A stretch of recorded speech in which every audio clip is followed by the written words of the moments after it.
Sir, ಈಗ ಕುಮಾರಸ್ವಾಮಿ ಅವರು ಹೇಳಿದ್ದಾರೆ ಕಾಂಗ್ರೆಸ್ನ ಒಳಗಡೆ ಅಜಿತ್ ಪವಾರ್ ಕೂಡ ಇದ್ದಾರೆ, ಶಿಂದೆ ಕೂಡ ಇದ್ದಾರೆ. ಅವ್ರು ಯಾರು ಯಾವಾಗ ಹೊರಗೆ ಬರ್ತಾರೆ ಗೊತ್ತಿಲ್ಲ ಅಂತ ಹೇಳಿದ್ದಾರೆ.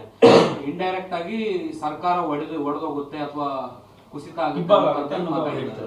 ಅಂದ್ರೆ ಅಜಿತ್ ಪವಾರ್ ಮತ್ತೆ ಶಿಂದೆ ಅಂತ ನಾಯಕರು ಕಾಂಗ್ರೆಸ್ ನಲ್ಲಿ ಉಟ್ಕೊಳ್ತಾರೆ. ಯಾವಾಗ ಬೇಕಿದ್ರು ಅವರು ಬಿಜೆಪಿ ಹೋಗಿ ಜಾಯ್ನ್ ಆಗ್ಬೋದು ಅನ್ನೋದು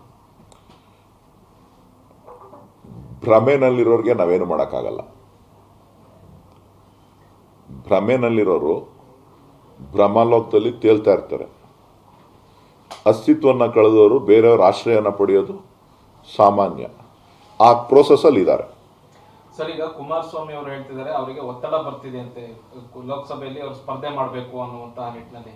ಬೆಂಗಳೂರು ಗ್ರಾಮಾಂತರ, ಬೆಂಗಳೂರು ಉತ್ತರ, ಮಂಡ್ಯ ಹೀಗೆ ಎಲ್ಲಾ ಕಡೆಯಿಂದ ಒತ್ತಡ ಬರ್ತಿದೆ, ಸ್ಪರ್ಧೆ ಮಾಡಬೇಕು ಅನ್ನುವಂಥದ್ದು. ಆದ್ರೆ ಅವ್ರು ಇನ್ನೂ ನಿರ್ಧಾರ ಮಾಡಿಲ್ಲ ಅಂತ ಹೇಳ್ತಿದ್ದಾರೆ. ಒಂದ್ ವೇಳೆ ಅವರು ಬೆಂಗಳೂರು ಗ್ರಾಮಾಂತರದಿಂದ ಸ್ಪರ್ಧೆ ಮಾಡಿದ್ದೆ ಆಗ್ಲಿ, ನೀವು ಸ್ವಾಗತ ಮಾಡ್ತೀರಾ? ನಾನು ಅವ್ರು ಎಲ್ಲಿ ನಿಂತರೂ ಸ್ವಾಗತ ಮಾಡ್ತೀನಿ. ಅವ್ರ ಪತ್ನಿ ಮೇಲೆ ನಿಂತಿದ್ದೆ. ನಾನು ಲೋಕಸಭೆಗೆ ಬರೋಕ್ಕೆ ಅವರೇ ಕಾರಣ, ಕುಮಾರಸ್ವಾಮಿ ಅವರು. ನಾನು ರಾಜಕಾರಣಕ್ಕೆ ಬರೋದಕ್ಕೂ ಅವರೇ ನನಗೆ ದಾರಿ ತೋರಿಸಿದ್ದು. ಸೊ ಹಾಗಾಗಿ ಎಲ್ಲವನ್ನೂ ಕೂಡ ಸ್ವಾಗತ ಮಾಡ್ತೀನಿ.